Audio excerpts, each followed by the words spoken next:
영국의 한 온라인 뉴스 사이트에서 사상 최악의 10가지 선택이라는 제목의 기사가 있었습니다. 그 첫 번째는 J.K. 롤링 거절하기였는데, J.K. 롤링이라는 사람은 세계적인 베스트셀러 해리포터 시리즈의 작가입니다. 블룸스버리 출판사가 당시 계약금 200만 원을 주고서 출간을 결정하기 전까지 무려 12개의 출판사로부터 거절을 당했다고 합니다. 블룸스버리 출판사 사장이 8살 난 딸 아이가 이 책을 읽고 싶다라는 그러한 부탁에 의해서 마지못해서 200만 원의 작은 계약금을 건네주고서 이 소설을 출판하기로 결정을 했다고 합니다. 억지로 결정을 했는데 그 당시 블룸스버리 출판사가 30위권의 출판사였는데 이 소설로 인해서 1위로 올라서게 되었고, 해리포터 시리즈는 전 세계 60개 이상의 언어로 번역되어서 저자인 이 롤링에게 1조 원 이상의 수입을 안겨주었고, 대영국 이 훈장까지도 받게 되었다고 합니다. 또한 그녀는 현재 기부도 많이 하고 마법 같은 삶을 살고 있다라고 고백하고 있는 것을 들을 수 있었습니다. 다음 순서로는 현재 가치 400조에 이르는 구글을 손꼽았습니다. 구글의 창업자인 이 레리 페이지와 세르게이 브린이라는 사람이 1999년에 익사이트의 최고 경영자에게 찾아가서 자신들이 만든 검색 엔진을 약 14억 원에 사달라고 제안을 했습니다. 그런데 조지 벨이라는 이 최고 경영자가 별 관심을 보이지 않자 가격을 5억을 낮춰서 8억까지 낮췄는데도 사지를 않았다고 합니다. 지금은 그 당시 8억 원이 400조 원에 이를 줄 알았다라면 그 사람이 그것을 거절했겠습니까? 이 거절한 데 대한 깊은 후회를 땅을 치며 하고 있다라고 기사를 접할 수 있었습니다. 이처럼 한 번의 영접으로 인해서 인생이 바뀐 사람이 있는 반면에 한 번의 거절로 평생 땅을 치며 후회하는 사람도 있습니다. 오늘 성경을 보면 라합이라는 여인이 영접으로 인해서 여리고성과 함께 죽을 운명이 살 운명으로 바뀌게 되었습니다. 그런데 다른 이들은 거절함으로 인하여서 여리고성과 함께 멸망을 당했다라고 성경은 증언합니다. 오늘 본문인 히브리서 11장 31절 말씀을 같이 읽겠습니다. 시작.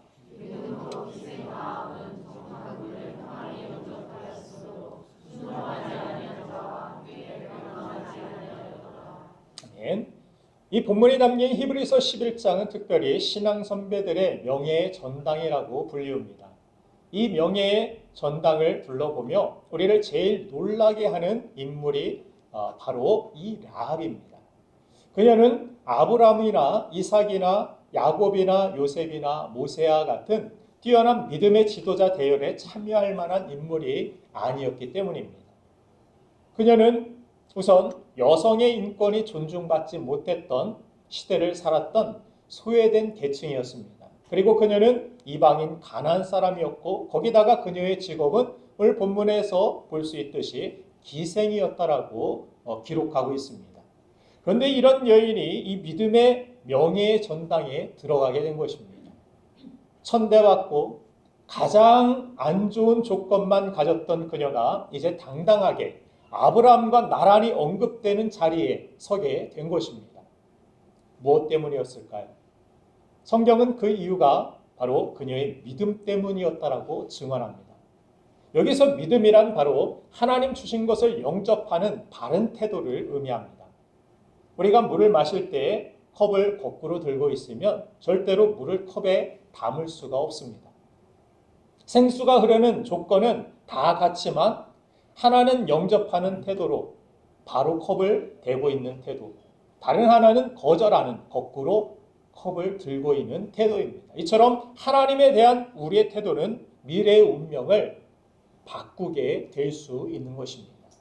오늘 본문의 배경이 되는 여호수아 2장 말씀을 보면은 어느 날 숙박업을 하고 있었던 이 라합의 집에 쫓기고 있던 이스라엘 정탐꾼 2명이 찾아오게 됩니다. 라합은 이들을 고발하지 않고 자신의 집에 숨겨주고 훗날 여리고가 함락되었을 때 자신뿐 아니라 온 가족이 목숨을 건지게 됩니다. 그런데 라합이 정탐꾼을 살려주는 것은 결코 쉬운 일이 아니었음을 보게 됩니다. 이 사실이 발각되면 온 집안이 풍비박산이 날 위기에 처하게 됩니다.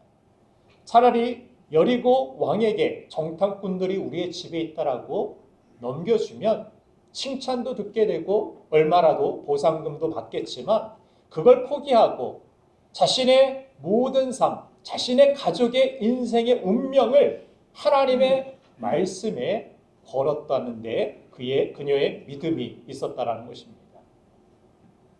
당시 믿기 좋은 상황이 아니었습니다. 만약 여리고성에 아무런 공격도 없이 함성 소리로만 무너지는 것을 본 이유라면 결정하기가 쉬웠을 것입니다. 우리는 그 사실을 성경을 통해 다 알고 있지만 그녀는 그때 이 견고한 성읍은 결코 무너지지 아니할 것 같은 그러한 생각과 판단이 있었을지 모릅니다. 이 성읍을 저들이 어떻게 무너뜨려? 이 견고한 여리고성이 어떻게 무너져? 아무리 이스라엘 백성이라도 아무리 하나님이라도 이 견고한 성읍은 무너뜨릴 수 없을 거야. 이런 생각들로 이 여리고성에 살고 있었던 백성들은 모두 다 그런 생각을 하고 살았을 것입니다. 하나님을 믿을 만한 상황이 아니라 오히려 여리고성을 더 크게 믿을 만한 상황이었던 것입니다. 아직 견고한 상태의 여리고성에 살고 있었던 백성들. 그러나 라합은 그런 상황 속에서도 하나님을 믿었습니다. 하나님에 대한 말씀이 들려올 때 자신의 미래를 하나님의 말씀에 건 것입니다. 라합의 믿음은 말씀을 그대로 받아들이는 영접의 믿음이었습니다. 이것이 우리가 본받아야 할 영접하는 믿음입니다.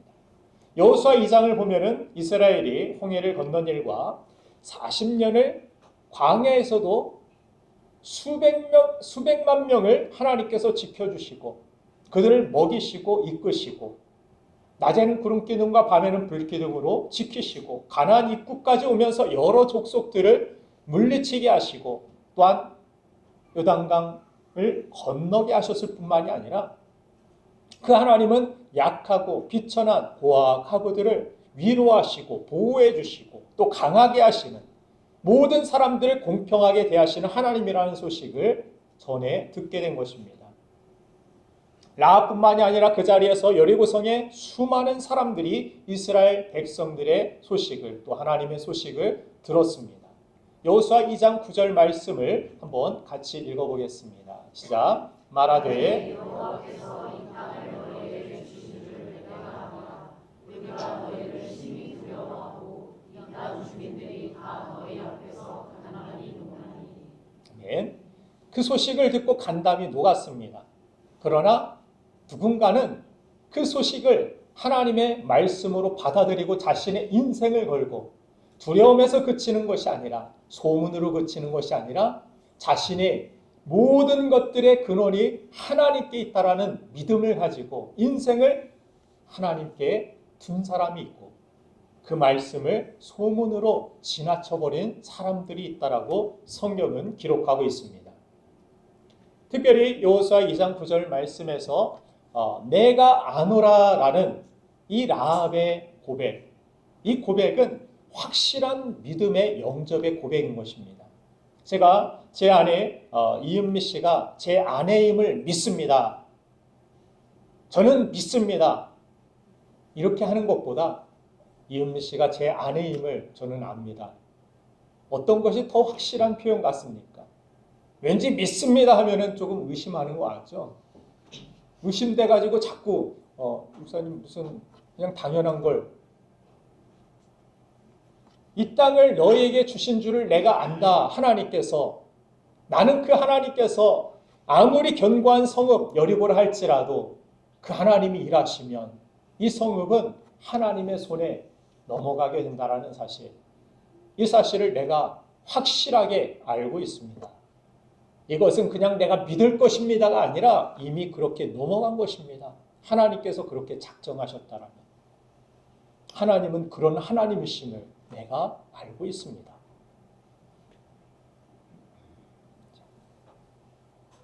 비록 그녀의 몸은 여리고에 있었지만 라합은 이미 들려오는 하나님의 소식에 대하여서 그 말씀에 대하여서 온전한 영적으로 그 말씀을 신뢰했고 그 하나님을 믿었으며 라합은 이미 여리고성에 살고 있지만 하나님의 백성이었던 것입니다.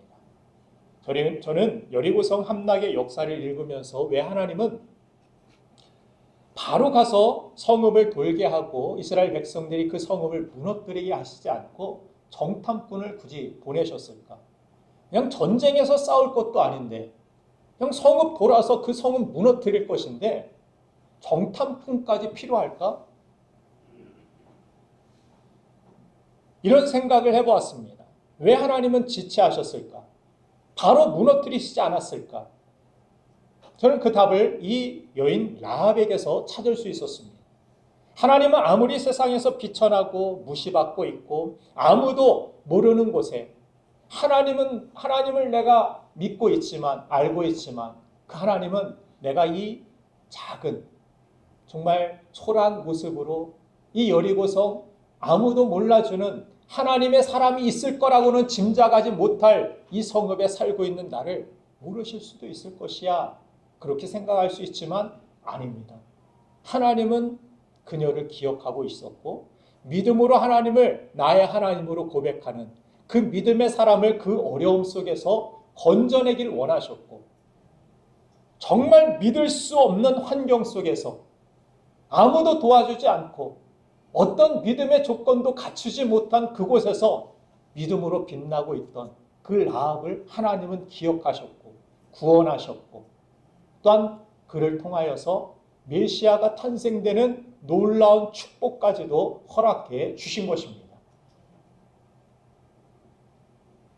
비록 여리고성에서 비천한 대우를 받으며 살고 있는 라합이었지만 그 땅에서 이미 하나님의 백성으로서 살고 있었기 때문에 하나님께서는 정탐꾼들을 보내시고 그 정탐꾼들과 만나게 하시고 또 그 일로 인하여서 그 가족이 구원받게 하시고 그를 통한 하나님의 놀라운 계획을 그녀를 통하여 이루어 가셨다라는 사실을 성경을 통해 보게 되는 것입니다. 이처럼 영접이 미래를 바꿉니다. 내가 하나님의 말씀에 대하여 어떤 태도로 반응하느냐 그것이 나의 미래를 나의 가족의 운명을 바꿀 수 있다라는 사실을 오늘 성경을 통해 우리는 깨닫게 되는 것입니다. 그러므로 우리의 인생의 모든 문제는 하나님께 대한 바른 태도인 이 영접에서부터 풀어가야 합니다. 예전에 한 번의 선택이 10년을 좌우한다라는 전자제품의 광고가 있었습니다. 외적으로 그 광고를 영접해서 받아들여서 전자제품을 바꾸고 안 바꾸고는 인생에 그리 큰 차이를 가져오지 않습니다. 그러나 생명이 되신 예수님을 영접하는 것과 거절하는 것은 10년이 아니라 영원까지 판걸음 짓는 일이기 때문에 반드시 우리는 영접하는 선택이 필요한 것입니다. 영접하는 자에게 주어지는 가장 큰 복은 성경이 말씀하는데 하나님의 자녀가 되는 복입니다. 요한복음 1장 12절 말씀 아까 우리 암송 말씀을 다시 한번 같이 읽어보겠습니다. 시작.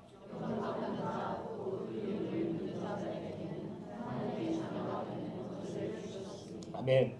영접이 하나님의 자녀가 되는 권세를 가져오는 영접이 죽을 수밖에 없는 지옥에 갈 수밖에 없는 운명을 바꿔놓게 되는 우리의 미래의 운명을 영접을 통하여서 바꿀 수 있다는 것을 성경은 분명히 우리에게 보여주고 있는 것입니다.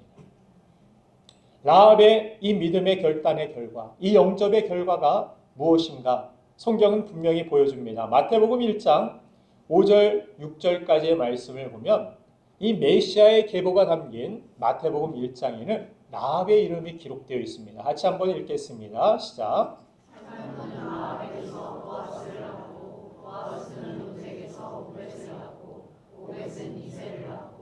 이세는 바이람을 낳으니라. 다윗은 위하여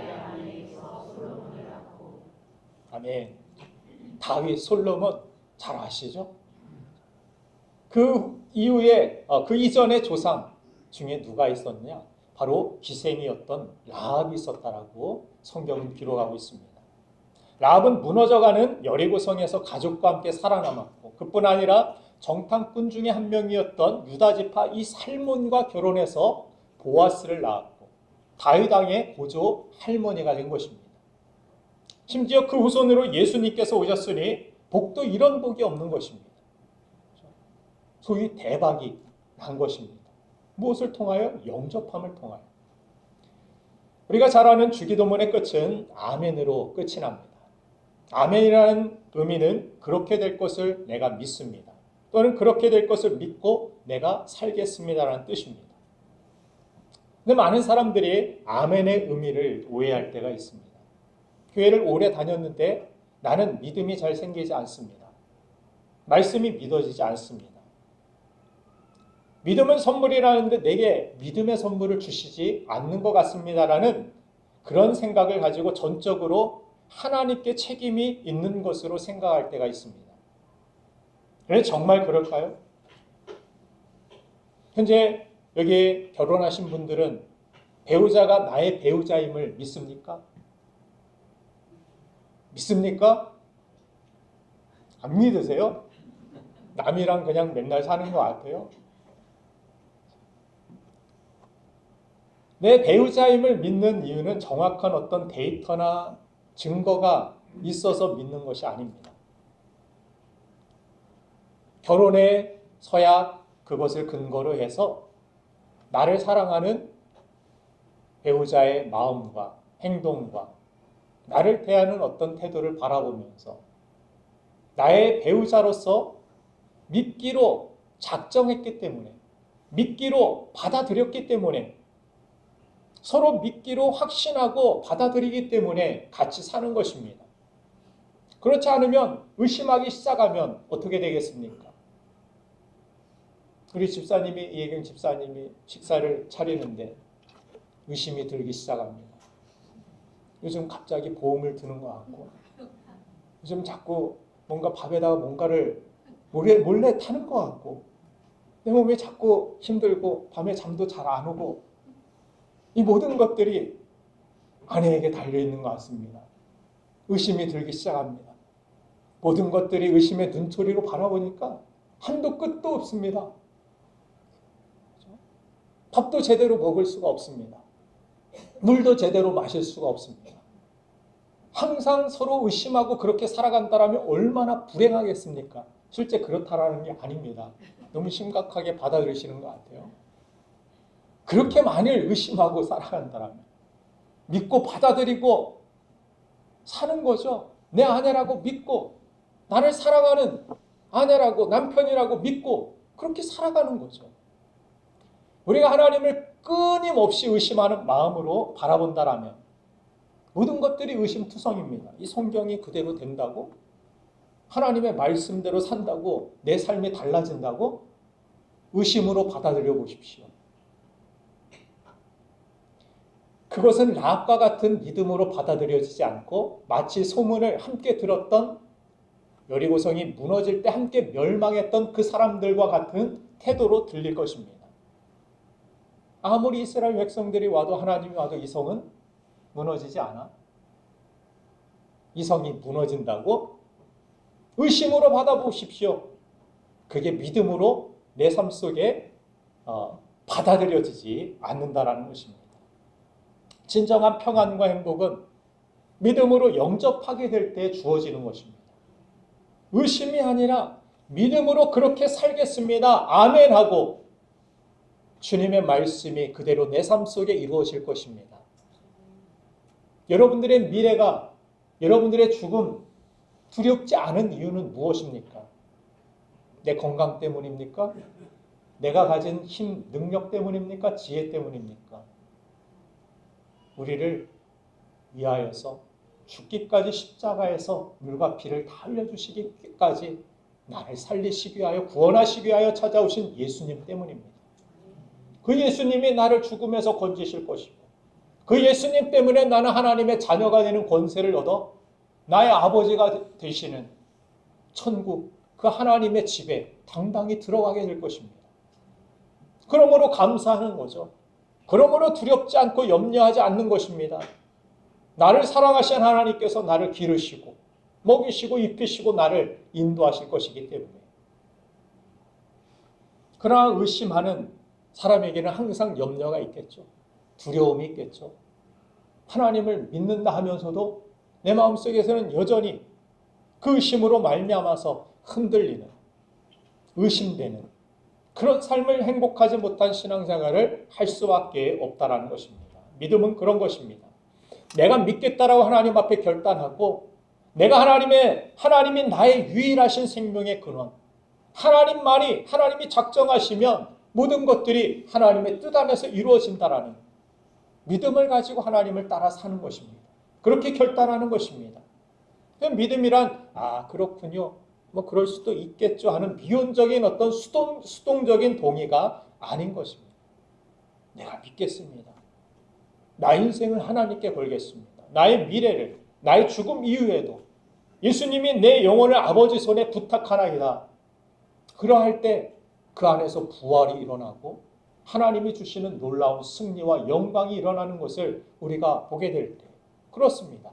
하나님께 우리의 인생을, 우리의 미래를, 우리의 가정을, 우리의 모든 문제를 맡기고 하나님을 나의 하나님으로 영접하는데, 그렇게 믿고 따르는데 삶 속에 놀라운 역사가 일어나는 것입니다.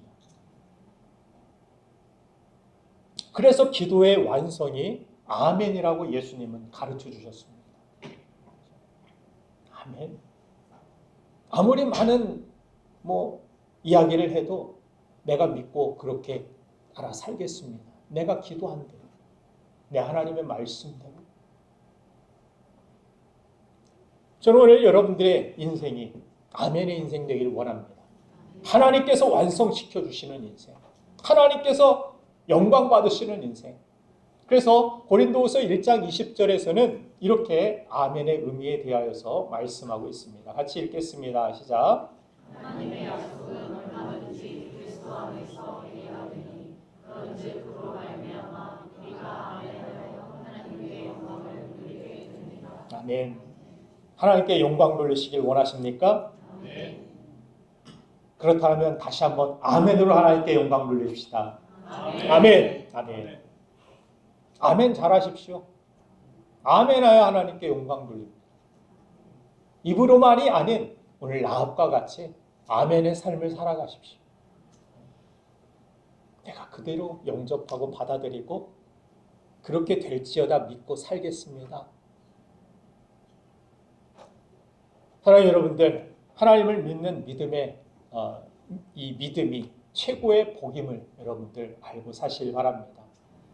정말 천하게 기생 취급 당하면서 하루하루 소망 없이 나를 보내던 이 라합이 하나님의 역사하심의 소식을 듣고 그 하나님을 나의 하나님으로 믿고 영접하며 나의 인생을 하나님께 걸고 믿음의 선택을 하고 살았더니 놀라운 영광의 삶이 그에게 임한 것처럼 우리가 아무리 위기 중에도 아무리 당장 나에게 이익이 된다 할지라도 그 가운데 여러분들 복잡하시면 안 됩니다.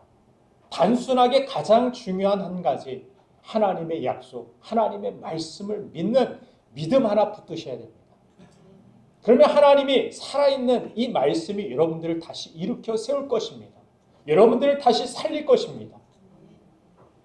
라합이 믿음의 길을 선택했을 때 그것은 좁은 길이었고 외로운 길이었습니다. 가나안 사람들과는 전혀 다른 길을 걸어야 했습니다. 하지만 그녀의 선택이 복된 선택이었습니다. 그녀의 운명을 바꾼 선택이었고 그녀의 가족 전체를 살리는 믿음의 선택이었습니다. 라합의 믿음의 이 영향이 한 가족만 구원하는 데 그친 것이 아니라 그녀의 후손 가운데 예수님이 오심으로 전 인류를 구원하는 구속의 이 드라마에 동참하는 축복을 라합이 누리게 된 것입니다. 사랑하는 여러분들, 오늘도 믿음의 선택을 하며 하나님을 나의 인생의 최우선순위를 여기고 하나님이 기뻐하시는 일을 선택하여 살아가는 저와 여러분들의 삶을 아무도 이렇게 산다고 해서 알아주지 않겠지? 아닙니다. 하나님은 야합을 지켜보고 계셨습니다. 야합을 가장 영광스러운 곳으로 이끄시길 원하셨고 그녀를 축복해 주셨습니다. 오늘도 나의 모든 수고한 신 주께서 아십니다. 주께서 기억하십니다. 하나님이 가장 좋은 상으로 갚아주십니다. 그래서 히브리서 11장 6절에서는 무엇을 깔고 시작하느냐면 하나님을 믿는 자, 하나님을 믿는 자들은 그가 상 주심을 믿어야 할지니라고 이야기합니다. 하나님은 가장 좋은 것을 우리에게 주시길 원하시고 우리의 삶에 믿음의 삶의 선택들을 허락하여 주십니다. 여러분들 갈등하지 마시고 믿음으로 사십시오. 믿음의 선택을 하십시오. 하나님이 가장 좋은 것으로 우리의 인생을 살리시고 영접하면 살아나는 하나님의 기적의 삶을 누리게 하실 줄로 믿습니다. 그렇게 살아가는 하나님의 백성 되기를 주님의 이름으로 축원드립니다.